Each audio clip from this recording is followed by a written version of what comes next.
لیکن کبھی بھولی ہوئی منزل بھی یاد آتی ہے راہی کو، اور بھٹکے ہوئے آہو کو پھر سوئے حرم لے چل۔ اس کی ضرورت ہے مسلمان کو پھر اس کا مقصد یاد دلایا جائے۔ پاکستان اس لیے نہیں بنایا گیا تھا کہ ہمارے ہاں ٹاٹے اور برلے نہیں تھے تو ہمارے پاس اس کے بھی باپ وجود میں آ جائیں، اس لیے تو نہیں بنایا گیا تھا۔ پاکستان اس لیے نہیں بنایا گیا تھا کہ جاگیرداروں کی جاگیرداریاں محفوظ ہو جائیں، پاکستان اس لیے تو نہیں بنایا گیا تھا۔ اور یہ کہ نمازیں اور مسجدیں تعمیر ہو جائیں، مسجدیں تو امریکہ میں تعمیر ہو رہی ہیں عالی شان سے عالی شان، اس لیے پاکستان نہیں بنا تھا۔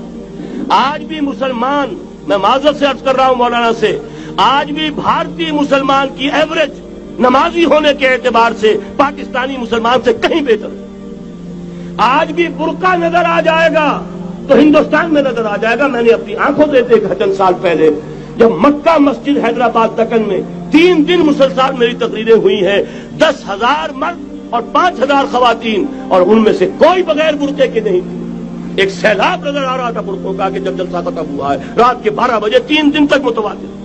یہاں کہاں نظر آئے گا برقع آپ کو؟ یہاں تو جس کے پاس 2 پیسے ہو گئے اس نے سب سے پہلے برقع اتار کے پھینک دیا۔ معلوم اچھی طرح سمجھ لیجئے، یہ چیزیں تو وہاں زیادہ ہیں یہاں کی نسبت۔ اصل ضرورت تھی کہ یہاں اس نظام کو قائم کیا جائے، وہ نظام عدل اجتماعی ہو جس میں حریت ہو، جس میں عام آدمی بھی خلیفہ وقت کو ٹوک سکے۔ یہ کرتا کیسے بن گیا؟ ایک خاتون بھی کھڑی ہو کر دامن پکڑ لے، عمر تمہیں کیا حق ہے کہ ہمارے مہر کے اوپر پابندی لگا رہے ہو، جبکہ اللہ نے نہیں لگائی۔ اللہ قرآن میں قنطارہ کا لفظ استعمال کر رہا ہے۔ ڈھیروں سونا دے دے کوئی شخص اپنی بیوی کو مہر کے اندر، طلاق دیتے وقت اس میں سے کچھ نہیں لے سکتا۔ آپ کون ہوتے ہیں ہمارے حق کے اوپر پابندی لگانے والے؟ اور عمر نے کہا آج ایک بڑھیا نے وہ اب عمر کو دین سکھایا، آرڈیننس واپس۔ حضرت سعد بن ابی وقاص رضی اللہ تعالی عنہ جو فاتح ایران تھے، وہ گورنر ایسے ہی نہیں بن گئے تھے ریوڑیاں بٹی ہو اور گورنری مل گئی ہو، وہ تو خود فاتح تھے ایران کے، اس لیے گورنر تھے۔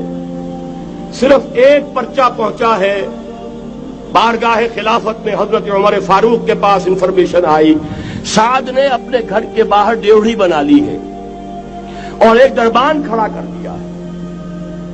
حضرت بلال کو بھیجا ہے رقعہ دے کر، اور یہ حکم تھا کہ بلال پہلے تو جاتے ہی ڈیوڑی میں آگ لگا دینا، پھر یہ رقعہ دینا میرا۔ اور رقعے میں لکھا ہوا تھا، اے سعد، لوگوں کو ان کی ماں نے آزاد جانا تھا، تم نے انہیں اپنا غلام کب سے بنا لیا ہے؟ یہ دربان کھڑے کر دیا اپنے آگے۔ وہ حریت، وہ مساوات کہ جا رہا ہو خلیفہ وقت اور چارج لینے جا رہا ہے بیت المقدس کا، کوئی ذاتی علاج کے لیے نہیں جا رہا، سیر و سیاحت کے لیے نہیں جا رہا، چارج لینے کے لیے بالکل سرکاری وزٹ ہے، آفیشل وزٹ ہے، اسٹیٹ وزٹ ہے۔ اور حال کیا ہے؟ 700 میل کا فاصلہ طے کرنا اور ایک اونٹنی، کوئی انٹوریج نہیں، کوئی خدم و حشم نہیں، کوئی جمبو جٹ بھرے ہوئے نہیں، کچھ نہیں، ایک اونٹنی ایک خادم۔ اس ایک اونٹنی پر چونکہ راستے کا راشن بھی ہے لہذا 2 آدمی نہیں بیٹھ سکتے، ایک بیٹھ سکتا ہے۔ ایک منزل خلیفہ وقت بیٹھا ہوا ہے اوپر اور خادم نکیل پکڑ کر چل رہا ہے، اگلی منزل خادم اوپر بیٹھا ہے اور خلیفہ وقت عمر بن الخطاب رضی اللہ تعالی عنہ اور وہ آگے آگے نکیل پکڑ کر چل رہے ہیں۔ یہ نظام چاہیے آج نوع انسانی کو۔ اس کے انتظار میں، اس کی تلاش میں نوع انسانی نے کتنے تجربے کر لیے، کیسی چھلانگیں لگائیں، ملوکیت ختم کی، آسمان سے گرا کھجور میں اٹکا، جمہوریت آئی نام نہاد، لیکن وہ سرمایہ دارانہ نظام بن کر آگے سے بڑھ کر لعنت بن گئی۔ پہلے جاگیردار مسلط تھا، اب سرمایہ دار اور کارخانے دار مسلط ہو گیا۔ اس سے نکلنے کے لیے زور لگایا، کمیونزم کی طرف گئے، چھلانگ لگائی، اب ایک پارٹی ڈکٹیٹر بن کر بیٹھ گئی۔ انسان رست از یک بنتا افتاد در بندے دیگر، ایک چیز سے غلامی سے نجات پاتا ہے دوسری میں پھنس جاتا ہے۔ اور کیوں؟ کہ وہ نظام عدل اجتماعی جو محمد عربی کو دے کر بھیجا گیا تھا، اس کے کسٹوڈین سوئے ہوئے، اس کے کسٹوڈینز کو اندازہ ہی نہیں۔ یہ نسخہ تو ہمارے پاس تھا، ہمیں عمل کرنا تھا اور دنیا کے سامنے پیش کرنا تھا۔ پاکستان بنایا اس لیے گیا تھا کہ ہم اس کا ایک نمونہ دنیا کے سامنے پیش کریں گے۔ قائد اعظم نے فرمایا تھا کہ ہم یہ چاہتے ہیں کہ پاکستان کی صورت میں عہد حاضر میں اسلام کے اصول حریت و اخوت و مساوات کا ایک نمونہ قائم کر کے دکھائیں۔ کہاں ہے وہ؟ بھٹک گئے، سو گئے۔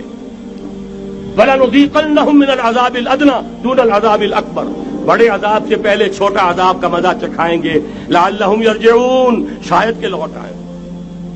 کوئی عجب نہیں اس عذاب الادنیٰ کے بعد ہم جاگے نہیں، ہوش میں نہیں آئے. کوئی عجب نہیں کہ بڑے عذاب کا کوڑا ہماری پیٹھوں پر برس جائے. لیکن مجھے یہ یقین ہے، نوٹ کر لیجئے، اگر یہ دوسرا امکان ہو گیا، خدا نہ خواستہ اللہ کے عذاب کا کوڑا ہماری پیٹھ پر برسا، مجھے یقین ہے اللہ ہندوؤں کو مسلمان بننے کی توفیق دے گا. لیکن اسلام کا بول بالا اسی خطے سے ہوگا. تاریخ میں یہ ہو چکا ہے آیا فتنہ تاتار کے افسانے سے، پاسباں مل گئے کعبے کو صنم خانے سے.